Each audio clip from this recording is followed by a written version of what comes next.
একটা আয়না আমাদের মুখ প্রতিফলিত করে, অর্থাৎ আয়নার মাধ্যমে আমাদের মুখটা কেমন লাগছে সেটা আমরা জানতে পারি। কিন্তু একটা মানুষ কেমন সেটা আমরা জানবো কিভাবে?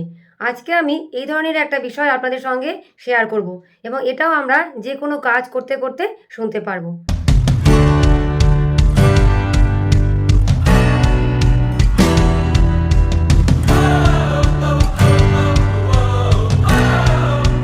Hello friend, welcome back to my channel. আমি সুমনা। একটা আয়না মানুষের মুখ প্রতিফলিত করে, কিন্তু মানুষ আসলে কেমন তা বোঝা যায় সে কেমন বন্ধু বেছে নেয় তার মাধ্যমে।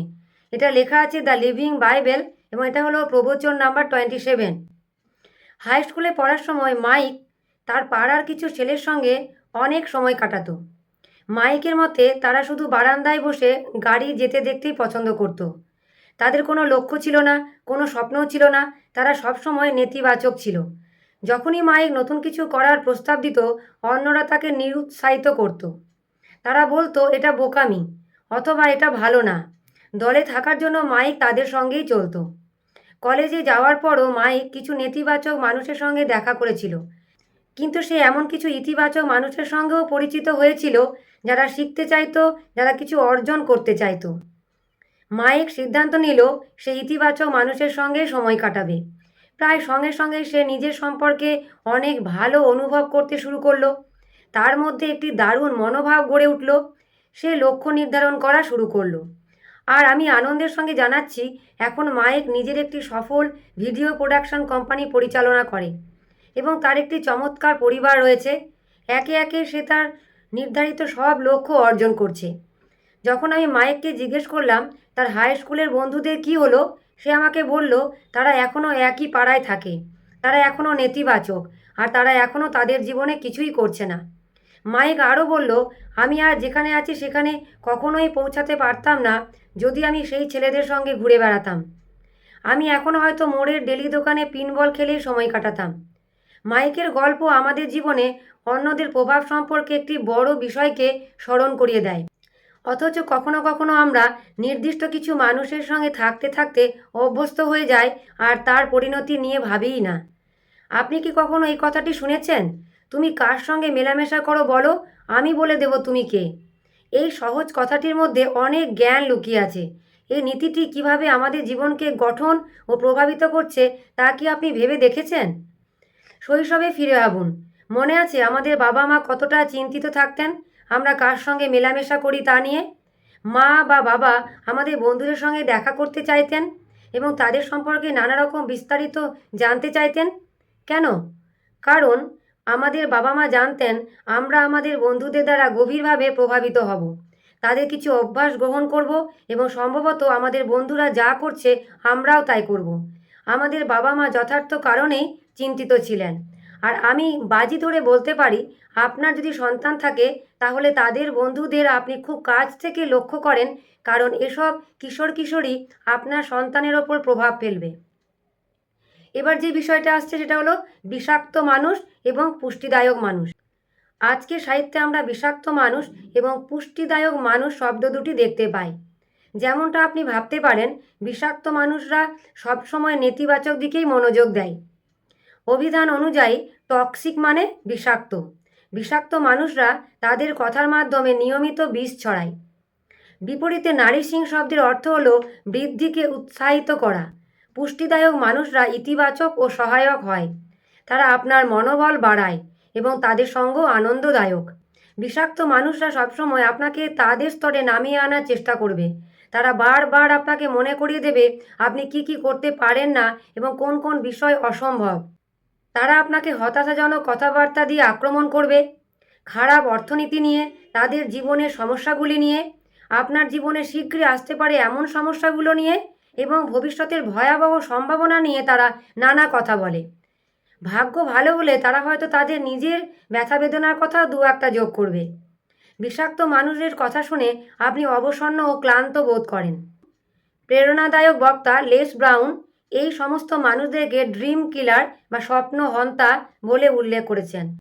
মনোবিজ্ঞানী জ্যাক ক্যানফিল্ড এদের এনার্জি ভ্যাম্পায়ার বা শক্তি শোষক বলেন, কারণ তারা আপনার সব ইতিবাচক শক্তি শুষে নেয়। আপনি কি কখনো কোনো নেতিবাচক মানুষের সঙ্গে থেকেছেন এবং মনে হয়েছে যেন সেই ব্যক্তি শারীরিকভাবে আপনার শক্তি কেড়ে নিচ্ছে? আমার মনে হয় আমরা সবাই অনেকবার এমন অভিজ্ঞতা পেয়েছি। একটি বিষয় নিশ্চিত, বিষাক্ত মানুষের সঙ্গে সময় কাটালে তাদের নেতিবাচক বার্তা আপনাকে ধীরে ধীরে দুর্বল করে দেবে। আমরা যা ঘিরে থাকি তারই অংশ হয়ে যায়। অন্যদিকে যখন আপনি ইতিবাচক, উদ্দীপ্ত ও সহায়ক মানুষের আশেপাশে থাকেন, তখন কেমন অনুভব করেন? আপনি শক্তি ও অনুপ্রেরণায় ভরে ওঠেন।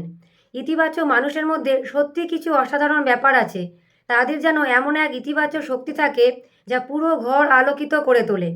তাদের সান্নিধ্যে থাকলে আপনি তাদের মনোভাব গ্রহণ করতে শুরু করেন এবং অনুভব করেন যে নিজের লক্ষ্যগুলো জোরালোভাবে অনুসরণ করার জন্য আপনি নতুন শক্তি পেয়েছেন। যখন আপনি ইতিবাচক মানুষের কথা ভাবি, আমার বন্ধু জন লিসিচ সঙ্গে সঙ্গেই মনে আসে। যখনই আমি জনের সঙ্গে কথা বলি, মনে হয় আমি যেন পুরো পৃথিবী জয় করতে পারি। জন এমনই একজন মানুষ, আপনি যতজনের সঙ্গে দেখা করতে পারেন তাদের মধ্যে সে সবচেয়ে ইতিবাচক। আমি নিজেকে খুব ইতিবাচক মানুষ হিসাবে ভাবতে পছন্দ করি।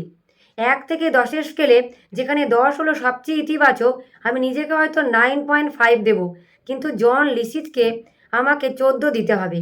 সে যেন সব সীমার বাইরে। সে সবসময় ইতিবাচক এবং সবসময় উৎসাহী, আর তার পথে যেই আসে তাকে সে ভীষণভাবে উদ্দীপ্ত করে তোলে। তার মনোভাব মানুষকে মহান হতে অনুপ্রাণিত করে। আপনি কি বুঝতে পারছেন? আপনার জীবনে যদি জনের মতো একজন বন্ধু থাকতো, তাহলে আপনার মনোভাব কতটা উন্নত হতে পারত? রেডিওর সেই হাস্যকর গানগুলো, আমি নিশ্চিত আপনার সঙ্গেও এমন অনেকবার ঘটেছে। আপনি রেডিওতে একটি গান শুনলেন আর নিজেকে বললেন, কি হাস্যকর গান। পরে সেই একই দিনে আবার সেই গানটি শুনলেন। পরের দিন আরও কয়েকবার শুনলেন। গানটি যখন জনপ্রিয়তার শীর্ষে উঠতে থাকে, তখন আপনি আর সেটি এড়াতে পারেন না। পুরো 1 সপ্তাহ ধরে প্রতিদিন কয়েকবার করে গানটি শুনতে থাকেন। তারপর অবিশ্বাস্য কিছু ঘটে। আপনি বাড়িতে বসে আছেন আর হঠাৎ করে সেই হাস্যকর গানটি গুনগুন করতে বা গাইতে শুরু করলেন। ঠিক সেই মুহূর্তে যদি আপনাকে জিজ্ঞেস করি গানটি সম্পর্কে আপনার কী মত, আপনি বলবেন ভয়ঙ্কর। তাহলে প্রশ্ন হলো, আপনি গাইছেন কেন? বাস্তবটা হলো, যা কিছু আমরা বারবার শুনি তা আমাদের চেতনার সামনের সারিতে চলে আসে। আপনি যেমন জানেন, যখন সেই গানটি কম জনপ্রিয় হয়ে যায় এবং রেডিওতে কম বাজে, তখন আপনি সেটি নিয়ে ভাবা, এমনকি নিজের মনে গাওয়া অনেক কমিয়ে দেন। এখানে একটি গুরুত্বপূর্ণ শিক্ষা আছে। মন যা বারবার পুনরাবৃত্তি হয় তার দিকেই মনোযোগ দেয়। দুর্ভাগ্যবশত মন ভালো বার্তা বা ক্ষতিকর বার্তার মধ্যে পার্থক্য করে না। আমরা যদি কোনো কিছু বারবার শুনি, আমরা সেটিকে বিশ্বাস করতে শুরু করি এবং সেই অনুযায়ী কাজও করি।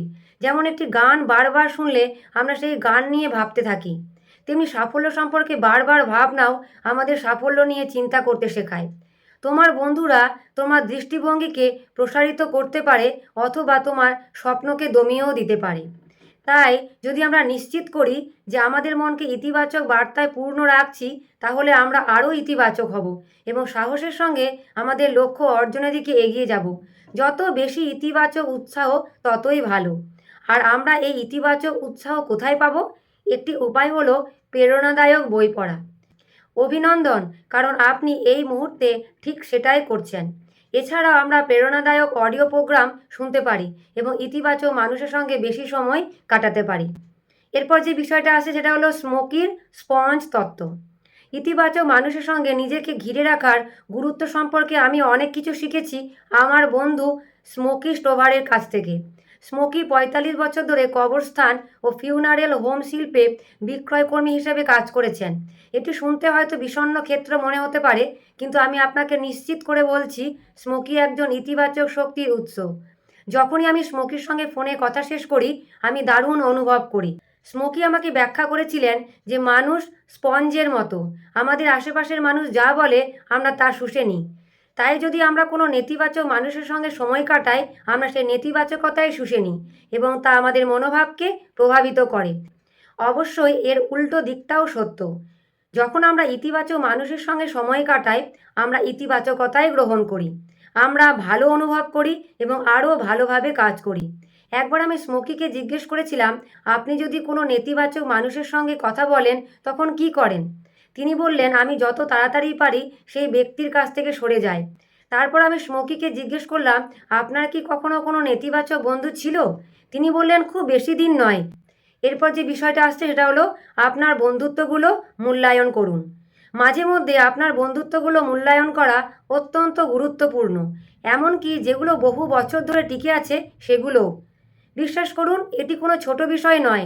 যারা আপনার সময় দখল করে রাখে তারা আপনার সবচেয়ে মূল্যবান সম্পদ। আপনার মনের ওপর বড় প্রভাব ফেলে। আপনি কি নিজেকে নেতিবাচক বন্ধুদের দ্বারা ঘিরে রেখেছেন এবং অবসর সময়ের বড় অংশ তাদের সঙ্গে কাটাচ্ছেন? যদি তাই হয়, তাহলে আমি আপনাকে অনুরোধ করব এই মানুষদের সঙ্গে কম সময় কাটানোর কথা ভাবুন, অথবা একেবারে সময় না কাটানোর কথা বিবেচনা করুন। শুনতে হয়তো কঠিন লাগছে, তাই না? শেষ পর্যন্ত আমি আপনাকে পরামর্শ দিচ্ছি যে আপনি কিছু দীর্ঘদিনের সম্পর্কের সঙ্গে আপনার সম্পৃক্ততা সীমিত করুন, অথবা সম্পূর্ণভাবে বন্ধ করুন। যখন আমি আমার সেমিনারে একথা বলি, প্রায়ই কেউ না কেউ হাত তুলে আমাকে নির্দয় বলে অভিযুক্ত করেন।